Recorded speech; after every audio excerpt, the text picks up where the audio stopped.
The landscape is art. We have to honor what's here. So a part of this is stewardship and recognizing what already exists. So as opposed to what's added, what's already here. Here's an interesting example of the landscape as art. This is an artist by the name of Stan Hurd. Crop art. You need a nice vantage point to be able to see it. But you got a few fields around here. Right? Art in the landscape.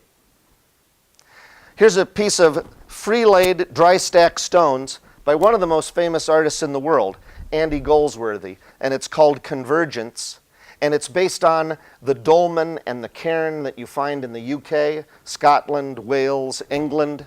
And so he works with a group of wallers from Scotland, and he actually lays these pieces up. This is called Running Fence. This is at the Storm King Art Center in rural upstate New York. Comes right out of the water. Really beautiful piece. Yuasa limestone. Spiral Jetty, probably the most well-known piece of land formation, land art in the history of public art. Uses stone. You'll notice a common denominator there.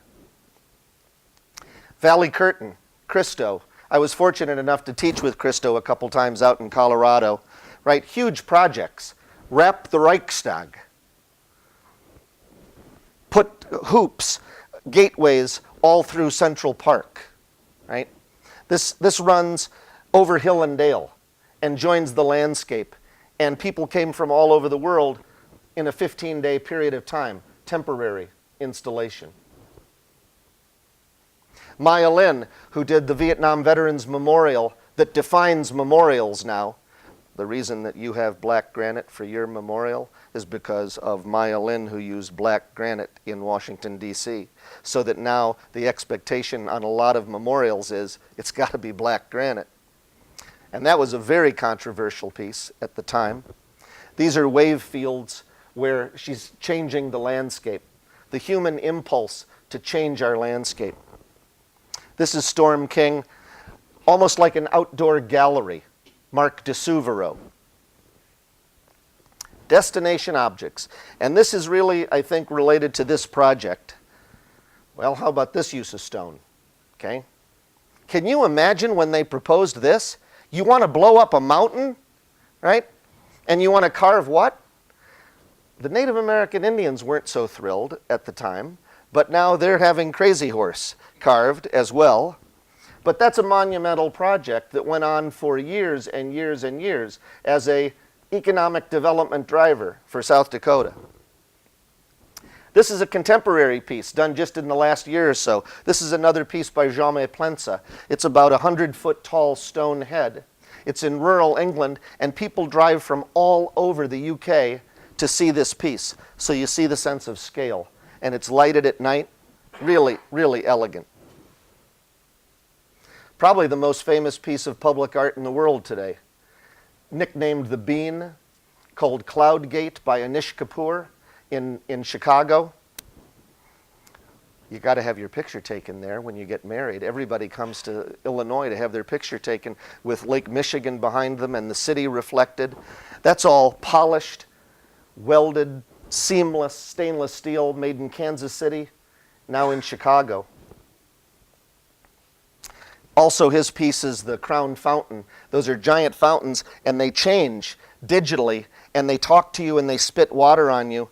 And that's really not a very good photograph, because every time I've been there, there's thousands of kids playing in the reflecting pool, waiting for the figures to blow water out of their mouths.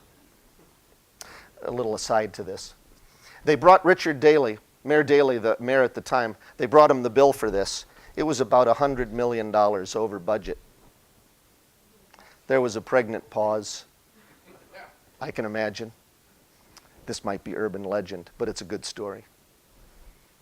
And he said, "How much?" He said, "Well, if I get one person to come to Chicago that was going to go to New York, I'll do it again." Claes Oldenburg, the monumental, ordinary, everyday object. Using, and this is another interesting thing, I think, and we'll talk more about it as this project progresses, but using existing infrastructure, antennas, wind turbines, microwave towers, cell towers, and adapting them to be visual pieces of public art.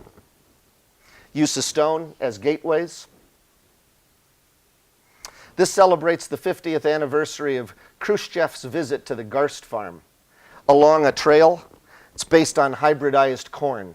You have the big picture impression of science. By the way, there are 300 open grain dryers between Des Moines and Coon Rapids. So you've got a little bit of a precedent set up there. And then there's the small grain. So you got the big picture impression, and then you got the little story that you can touch and read about, and you can get the brochure at City Hall or the library and read more about the story. This is a tree of life we did in Omaha, 36 foot tall. It celebrates Czech, Polish, Croatian, and Latino all share the same cross-cultural folk art traditions as a gateway feature. Iconic. How about this in Omaha? We'll paint these grain storage silos, and we'll light them at night, and they're right by the road, and it becomes a gateway feature as you enter that city. Reclamation. This is a project we did in Urbandale. The conditions were this. They wanted to see it 4.5 miles away when they flew in. We put up weather balloons to know what was the right size. So scale is a huge issue in all of this. You have to think about scale. That's 1.8 million pieces of Italian glass, largest glass mural in the United States, and it's all about the prairie. You read about the prairie, and children in yellow school buses start there before they go to Living History Farms and before they go down to the State Historical Society, and they interpret the prairie. And it then is an icon for a business park. This was done by a private developer and donated to the state.